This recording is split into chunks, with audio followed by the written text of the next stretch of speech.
하나님께서 오늘 우리에게 주신 말씀은 사도행전 10장입니다. 신약 성경 사도행전 10장 17절부터 23절까지 말씀, 우리 저하고 맞춰서 한 절씩 함께 합독하시겠습니다. 시작. 베드로가 본 바 환상이 무슨 뜻인지 속으로 의아해 하더니 마침 고넬료가 보낸 사람들이 시몬의 집을 찾아 문 밖에 서서 불러 묻되 베드로라 하는 시몬이 여기 유숙하느냐 하거늘, 베드로가 그 환상에 대하여 생각할 때에 성령께서 그에게 말씀하시되 두 사람이 너를 찾으니 일어나 내려가 의심하지 말고 함께 가라. 내가 그들을 보내었느니라 하시니 베드로가 내려가 그 사람들을 보고 이르되 내가 곧 너희가 찾는 사람인데 너희가 무슨 일로 왔느냐? 그들이 대답하되 백부장 고넬료는 의인이요 하나님을 경외하는 사람이라 유대 온 족속이 칭찬하더니 그가 거룩한 천사의 지시를 받아 당신을 그 집으로 청하여 말을 들으려 하느니라 한데 베드로가 불러들여 유숙하게 하니라. 아멘. 우리 목사님께서 말씀 전해 주시겠습니다.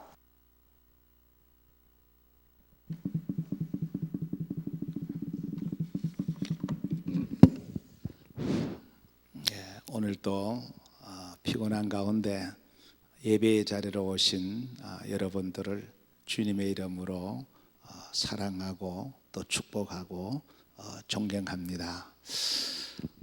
그리스도인은 마지막까지 남는 그리스도인을 가리켜서 성숙된 그리스도인이라 그렇게 말하고 그리스도의 장성한 분량에까지 이르렀다 그렇게 말을 합니다.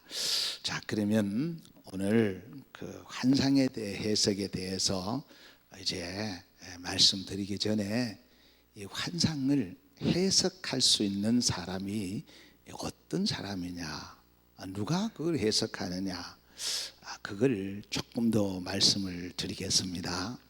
자, 환상의 해석, 오늘은 해석에 대해서 말씀을 드립니다. 그래서 누가 과연 해석할 수 있을까? 그루터기가 해석할 수 있습니다. 끝까지 주님이 말씀한 진리편에 서서 말씀에 서서 성경을 붙들고 하나님의 말씀 속에서 좌로나 우로나 흔들리지 않는 끝까지 남는 그루터기, 신앙의 그루터기죠. 그루터기, 바알에게 무릎 꿇지 않는 7,000명, 그리고 또 엘리야도 나만 홀로 남았습니다 그랬잖아요. 그게 다 그루터기예요. 그루터기. 두 번째는 뭐냐 하면은 늘 드리는 말씀입니다. 성령의 불을 붙이는 불쏘시개예요. 그 사람이 해석을 합니다. 그러니까 성령의 불을 끄는 사람이 아니라 성령의 불을 붙이는 불쏘시개예요. 이 사람들이 바로 해석을 하는 거예요. 불쏘시개. 그 다음에 세 번째가 뭐냐? 세 번째는 평화의 도구입니다. 평화의 도구. 여러분, 평화의 도구는 성령의 사람만이 할 수 있는 겁니다. 원래 성품이 좋거나 대인관계가 좋아서 하는 건 아니에요. 바로 성령의 사람이 평화의 도구가 되는 겁니다. 평화의 도구입니다. 평화의 도구. 자, 이런 분들이 이제 해석을 할 수 있어요. 해석을 할 수 있는데, 자, 그러면 우리 환상의 해석을 한다 그랬을 때에 오늘 말씀드린다 그랬죠. 아마 기대를 많이 했을는지 모르겠습니다. 이렇게 해석하는구나. 근데 물론 이 우리가 보는 신비로운 사실이라든가 뭐 이런 것의 해석에 있어서 뭐 숫자를 해석하는 경우도 있어요. 뭐 3은 뭐 하늘의 수고, 4는 땅의 수고, 이렇게 숫자입니다. 그 다음에는 색깔이에요. 색깔, 그 다음에는 짐승이에요. 뭐 이런 것들도 해석을 합니다. 근데 그런 게 대한 신비적인 해석을 오늘 말하려고 하는 거 아니에요. 그래서 이제 말씀을 한번 넘겨보세요. 예, 넘겨보세요. 성경의 해석 그랬죠. 이제 성경이 완벽한 환상이다. 예, 기대했던 거와가 다르죠. 성경이 완벽한 환상이요, 계시요, 복음입니다. 예, 그래서 시편 19편 7절 같이 했습니다.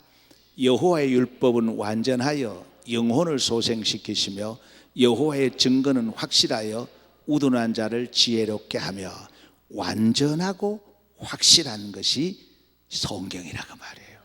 예, 그게 완벽한 환상이에요. 환상. 자, 넘겨보세요. 하나 더 나옵니다. 성경 66권만으로 환상은 완성이 됐습니다. 계시가 완성이 됐어요. 그럼 우리가 보는 뭐 신비로운 뭐 이런 거는 그저 성경에 기록된 것을 이해하고 도우도록 주의 일을 하도록 역사하는 성령의 역사지요. 그래서 완벽한 계시, 복음, 환상은 성경 66권으로 끝난 겁니다. 완성이 된 거예요. 이 성경 밖에서 어떤 환상을 봤다는 것은, 또한 성경에서도 추가하는 것은 다 가짜입니다. 가짜예요. 왜? 성경은 그래도 하면서 예수님이 오시는 날짜를 환상을 보았다 그러잖아요. 그건 다 가짜입니다. 가짜예요. 예, 이제 성경 해석을, 환상에 대한 해석을 어떤 면으로 얘기하려고 하는가 하는 것이 감이 잡혔을 것이고, 또 동시에 아마 실망을 했을는지도 모르겠습니다. 뭐 이런 꿈이라든가 환상을 좀 해석하는 걸 가르쳐 주었으면 하고 기대했는지도 모르겠습니다. 그래서 완벽하고 확실한 환상이 성경이다. 성경 66권으로 이 모든 계시는 끝났다, 완성되었다 하는 것을 이제 염두에 두시면 되겠습니다. 자, 이사야 34장 16절, 우리가 많이 읽었던 말씀이죠. 이 말씀은 구절을 기억하시는 것이 좋습니다. 너희는 여호와의 책에서 찾아 읽어보라. 이것들 가운데서 빠진 것이 하나도 없고 제 짝이 없는 것이 없으리니 이는 여호와의 입을 이를 명하였고 그의 영이 이것들을 모으셨습니다. 예, 디모데전서 3장 15절에서 17절까지 내용이 이사야 34장 16절과 똑같은 말입니다. 사실 똑같은 말이에요. 예, 그래서 모든 성경은 성령의 감동으로 그랬잖아요. 그 여호와 입이 명령하였으므로 그의 영이 이것들을 모으셨다. 예, 같은 말입니다. 그래서 너희는 여호와의 책에서 찾아 읽어보라. 예, 하나님 말씀 속에 다 들어있다는 거예요. 뭐 예를 든다면 내가 이상한 것 좀 생각이 나고 뭐 이런 게 들린다면 성경에서 찾아보라는 거예요. 성경이 해석이란 거예요. 성경에서 해석을 다 해놓고 있다는 거예요. 자, 디모데후서 3장 15절 같이 있습니다. 또 어려서부터 성경을 알았나니 성경은 능히 너로 하여금 그리스도 예수 안에 있는 믿음으로 말미암아 구원에 이르는 지혜가 있게 하느니라. 예, 구원에 이르는 지혜의 책이 성경이에요. 그래서 여러분, 환상이 뭐라 그랬습니까? 복음이라 그랬죠. 복음이 빠지면 환상이 아니거든요. 그래서 구원에 이르는 이 지혜의 책이 성경이라는 거예요. 구원에 이르는 거예요. 구원에 이르는 거. 다른 말로 하면은 살리는 거예요. 살리는 거예요. 그것이 성경이라는 겁니다. 자, 넘겨보세요. 이제 자, 성경 해석. 이제 성경 해석에 여러분 아주 중요한 것 말씀드립니다. 첫 번째가 인간은 해석의 동물입니다. 해석할 수 있도록 하나님이 창조했다, 그 말이에요. 예. 그래서 모든 사건, 사고, 그리고 자신의 주위를 둘러싼 모든 것을 보고 듣고 느끼고 생각하여 언어로 표현하여 해석할 수 있도록 인간을 만들어 온 거예요. 그래서 하나님께서 많은 이 모든 피조물을 만드셨잖아요. 만드시고 아담에게 네가 이름을 지어라 그런 거예요. 그 아담이 보고 해석을 한 거예요. 깡충깡충 뛰어다니니까 토끼, 예, 코가 이렇게 기니까 코끼리. 이 해석이에요 다. 인간에게 해석의 능력을 주어서 만들어 놨다는 거예요. 그래서 여러분 이 말씀을 꼭 기억하셔야 됩니다. 주어진 상황을 바꿀 수는 없지만 또한 바꾸어지는 않지만 기가 차게 해석할 능력이 인간에게 있다는 거예요. 해석할 수는 있다는 겁니다. 내가 이렇게 기도를 했는데 상황은 그대로인데 하나님이 그것을 해석할 수 있는 것을 우리에게 주셨다는 거예요. 그게 중요한 거예요. 이 해석의 능력이 바로 인간에게 창조되었다는 것. 그래서 하나님의 형상 중에 하나가 바로 해석의 능력입니다. 해석. 자, 그러면 이 말씀을 꼭 기억하세요. 주어진 상황이 바꿔지지 않아도, 변화되지 않아도 그것을 해석하는, 정말 믿음으로 해석할 때에 삶이 달라지는 거예요. 삶의 질이 달라지는 거예요. 그때 거룩해지고 행복해지는 거예요. 자, 넘겨보십시다. 예를 들어 말씀드리는 겁니다. 창세기 50장 20절입니다. 같이 읽습니다. 당신들은 나를 헤아려 하였으나 하나님은 그것을 선으로 바꾸사 오늘과 같이 많은 백성의 생명을 구원하게 하시려 하셨나니. 예, 누구의 해석입니까? 요셉의 해석이죠. 형들이 자기를 팔아먹었고 또 그 애굽에 가서 얼마나 고생을 했습니까? 그런데 그 상황을, 모든 사건, 사고, 모든 상황은 우연이라는 게 없습니다. 우연이 없어요. 그래서 그 사건, 사고, 상황을 이 요셉이 기가 차게 해석을 하잖아요. 이것이 해석되지 않았을 때에는 그 속에 분노와 증오가 올라와서 아마 제명대로 못 살았을 거예요. 근데 해석을, 하나님이 주시는 거 이거예요. 해석의 능력이라는 겁니다. 예, 당신들이 나를 해치려 했으나 하나님은 그것을 바꾸어서 이게 좋도록 바꾸어 주었다. 이게 해석의 능력이라는 거예요. 이해가 되나요? 해석의 능력이라는 겁니다. 자, 그러면 욥기를 한번 보십시다. 욥이 지금 그 상황이 여러분 너무너무 잘 아시잖아요. 그 상황에 조금도 변화가 없습니다.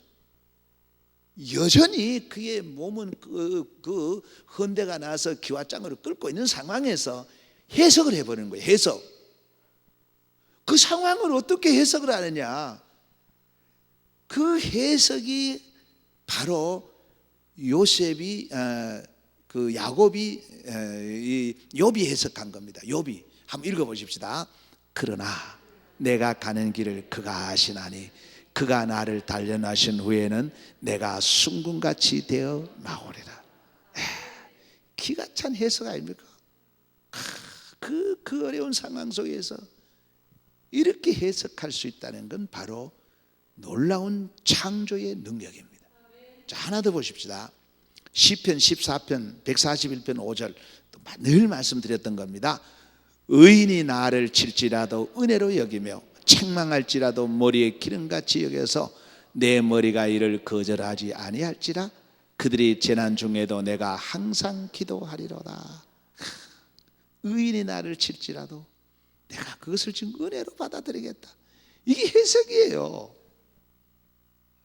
악한 자가 나를 칠 때는 이거 하늘에 상과 멸류관이 있다라고 쉽게 우리는 이해할 수도 있고 해석할 수도 있죠.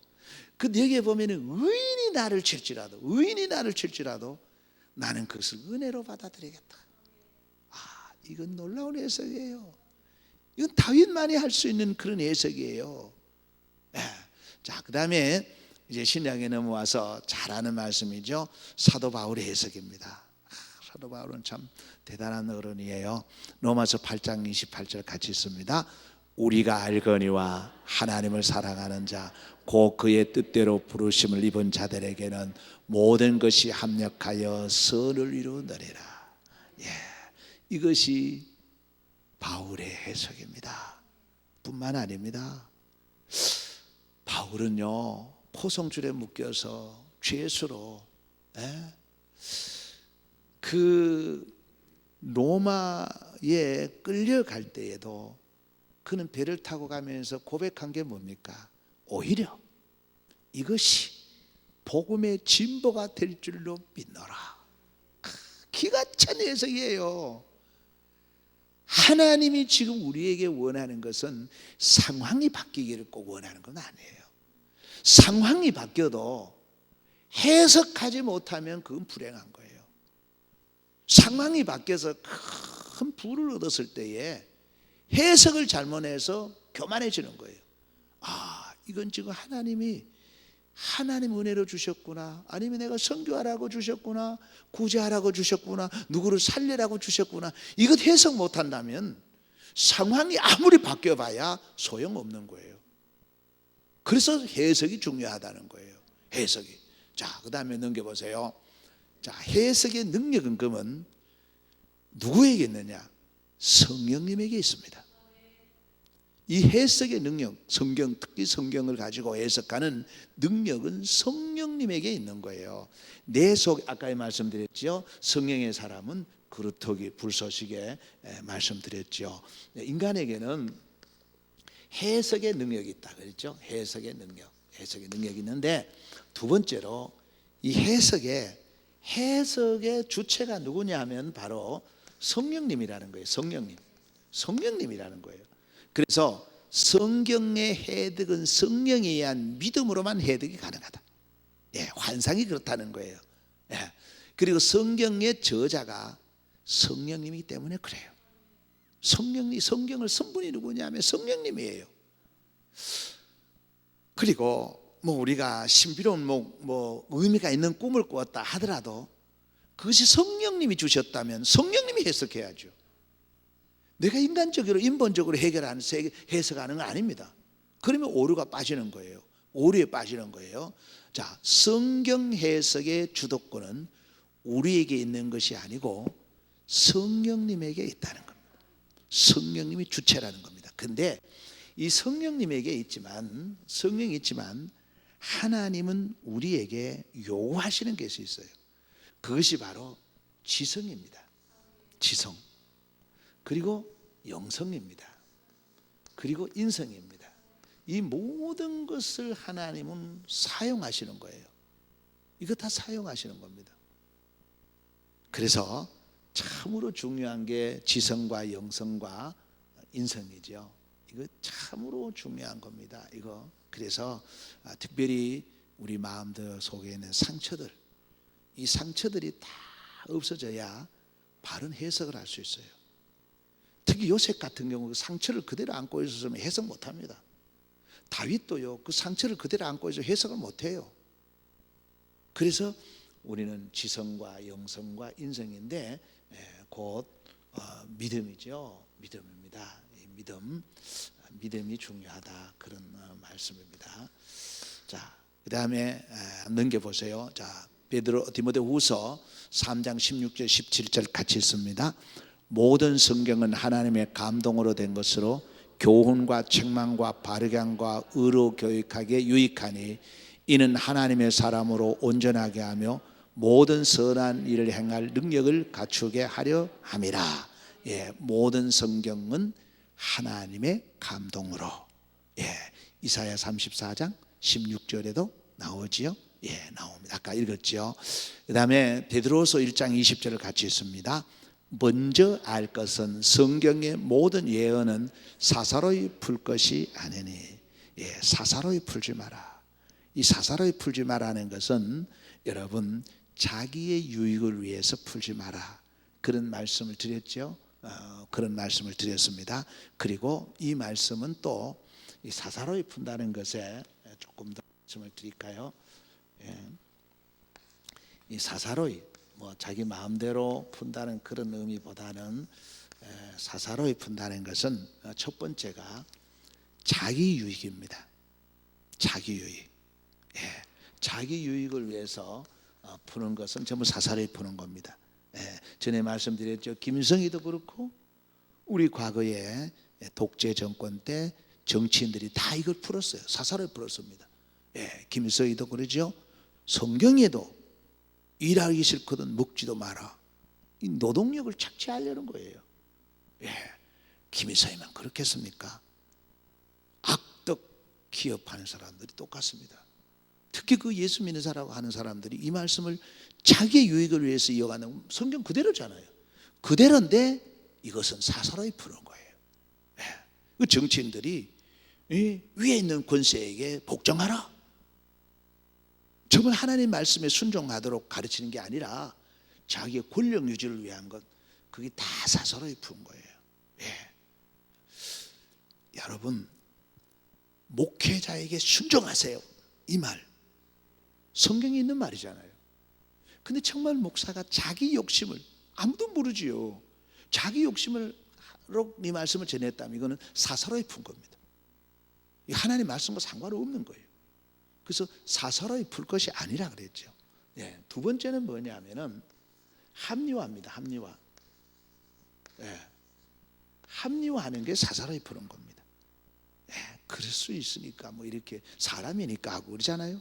합리화하는 건 전부 사사로이 푸는 겁니다. 그 다음에 세 번째는 뭐냐? 세 번째는 이 상대방을 살리고 권면하고 또 위로하고 뭐 이러려고 이 말씀을 풀어야 되지, 상대방을 공격하기 위해서, 공격과 비판이죠. 공격과 비판하기 위해서 이 말씀을 인용하는 것 좀 사사로이 푸는 겁니다. 성경 그런 사람을 죽이라고 준 말씀 아니에요. 왜? 그래서 이거 매우 조심해야 되는 겁니다. 자기를 위해서, 또 자기 합리화, 그리고 누군가를 공격하고 비판할 때 성경을 갖다 대는 거 아니라는 말이에요. 아니라는 겁니다. 예. 뭐 이 부분도 많은 설명이 필요하지만 이 정도로 이해하시면 되겠습니다. 자, 넘겨보세요. 자, 그 다음에 결론적인 건데, 사람에게 원래 하나님은 해석할 능력을 주셨고, 근데 해석의 주체는 성령님인데 성령님에 의해서 바르게 해석된 것이, 성령님에 의해서 해석이 돼야 하나님의 뜻을 알 수 있고 하나님의 뜻을 이룰 수 있는 거예요. 예. 내가 뭐 꿈을 꾸었든 환상을 보았든 뭐 성경을 읽어서 깨달았든 간에 성령님의 해석이어야 결과가 하나님의 뜻을 알 수 있고 이룰 수 있는 거예요. 성령님에 의해서 해석되지 않으면 하나님의 뜻을 알 수도 없고 하나님의 뜻을 거스릴 수밖에 없는 거예요. 그래서 중요하다는 거예요. 예. 그래서 여러분, 이 결과입니다. 이 결과는 뭡니까? 뭐 환상이든 뭐 우리가 꿈이든 간에 하나님의 뜻을 아는 거잖아요. 그리고 하나님의 뜻대로 가는 거잖아요. 그래서 바울이 사실 로마로 가기 전에 예루살렘에 가는 것 환상을 통해서 봤잖아요. 그 성령이 해석해 주니까 주위의 사람들이 아무리 말려도 하나님 뜻을 알았으니까 하나님 뜻을 이루는 거예요. 왜? 성령님이 해석했으니까. 그 성령님께서 나중에 뭐라 그랬습니까? 담대하라, 로마를 보아야 하리라, 이렇게 또 사도행전에 말씀하고 있잖아요. 예, 그렇습니다. 자, 성경의 해석은 반드시 성령의 조명이 있어야 하고, 성령님이 주도적인 역할을 할 때 성경을 통하여 하나님의 뜻을 알게 되고 하나님의 뜻을 이루게 되는 겁니다. 하나님의 뜻을 이루게 돼요. 예. 그래서 이제 바울도 그 말씀을 했죠. 뭐 예를 들어서 말씀을 드리십시다. 목사가 이제 설교를 할 때에 건너와서 도우라, 이 말씀들이 주어졌을 때에 누군가에게 강하게 성령이 해석할 때가 있을 거예요. 예. 이거 지금 내가 선교하라는 거구나. 이 강하게 해석할 때에 성령이 해석할 때 알 수 있는 거예요. 물론 모든 사람에게 똑같이 말하는 건 아닙니다. 예. 건너와서 도우라. 예? 건너와서 도우라. 그래서 여러분, 이 성경의 해석을 성령님이 하시는데, 성경을 읽을 때에, 또한 말씀을 들을 때에 성령님이 각자에게 들려주고 해석할 거예요. 예. 그때에 하나님 뜻을 알 수 있고, 하나님 뜻을 알았으면 그 뜻을 따라가야 되는 거예요. 그게 뭐예요? 성령님의 이끌리심입니다. 성령의 이끄심이에요. 성령의 이끄신 대로 가는 거예요. 예. 자, 이제 보십시다. 19절 읽으십시다. 베드로가 그 환상에 대하여 생각할 때에 성령께서 그에게 말씀하시되 두 사람이 너를 찾으니 20절 일어나 내려가 의심하지 말고 함께 가라. 내가 그들을 보내었느니라 하시니. 예. 이래서 베드로가 그 보자기에서, 하늘에서 보자기에 산 그 그 동물들을 잡아먹으라는 것을 알았어요. 그리고 깨달았어요. 그리고 그 뜻을 따라서 이방인에게 복음을 전하게 되는 겁니다. 고넬료에게 복음을 전하게 되는 거예요. 성령님이 해석해 주니까 어때요? 결국 하나님이 이방인들에게 복음을 전하려는 그 뜻이 베드로를 통해 이루어지잖아요. 성령이 해석하면 이렇게 된다는 거예요. 여러분, 그렇게 어려운 것 아닙니다. 이것을 우리는 다른 말로는 감동이라는 것도 말합니다. 감동. 예. 우리 교회도 그 성령의 해석으로 순종하는 분들이 많아요. 예를 들어서 예를 들어서 말하는 겁니다. 목사가 어느 날 이 마이크를 쓰는데 마이크가 영 삑삑거리고 가다가 꺼져버리고 하는데 말씀을 듣는 순간에 누군가에게 성령이 강하게 감동을 줄 때가 있어요. 그때 바로 아는 거예요. 하나님 뜻을 아는 거예요. 그걸 하나님 성령이 이끄신 대로 순종해 하는 거예요. 그렇게 해서 우리 교회가 세워졌고 또 많은 이 성물들이 들어오게 된 거예요. 그래서 오늘 드리고자 하는 말씀의 요지는 뭐냐? 성경은 성경으로 해석하라. 곧 성경은 성령의 감동으로 기록되었기 때문에 성경을 통해서 주시는 말씀에 성령이 감동을 줄 때에 거기에 깨달음이 있어야 되고 그리고 순종해야 된다. 이끌리심을 받아야 된다 하는 이 말씀이에요. 그래서 여러분, 이 환상의 해석, 그러니까 삼자가 보였는데 사자가 보였는데 너무 그런데 민감하지 마시고 그저 성경을 읽고 말씀을 듣는 순간에 성령님이 해석을 해줄 거예요. 성령님이 분명히 해석해 줍니다. 누구에게?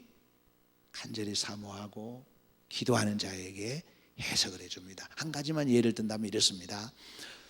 도저히 궁금해서 견딜 수 없는 문제를 가지고 하나님 앞에 간절히 기도할 때에, 금식하며 기도할 때에 반드시 내가 성경을 읽을 때에 어떤 성경을 읽든 상관없습니다.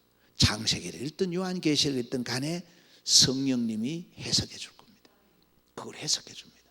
동시에 수요일 예배든 주일 예배든 목사가 어떤 본문을 가지고 설교하든 간에 그 사람에게 해석을 해줍니다. 이런 경험을 저도 많이 겪었어요. 그래서 이거는 뭐냐면은 모든 것의 주체가 성령님이고 성령님이 해석을 한다는 거예요. 성령님은 하나님의 뜻을 알고 계시거든요. 그래서 성령님이 해석을 해주는 거예요. 예, 그것이 환상의 해석입니다. 예, 실망하셨나요? 뭐가 좀 시원하게 이렇게 저렇게 좀 가르쳐 주면 좋을 텐데 라고 생각할 분이 없을런지 모르겠어요. 그래서 이렇습니다. 완벽한 환상은 성경이다. 그리고 성경 66권으로 환상은 완성이 되었다. 이 완성된 환상 성경의 주 해석자는 누구냐? 성령님이다. 그가 해석할 때의 결과는 하나님의 뜻을 알게 되고 하나님의 뜻을 이루게 된다. 이것이 오늘 우리에게 주신 말씀입니다. 성령님에게 의지하고 하나님의 세미한 음성을 듣고 하늘의 신비한 세계를 볼 수 있는 믿음의 또 성령의 영의 사람이 되시기를 주의 이름으로 축복합니다.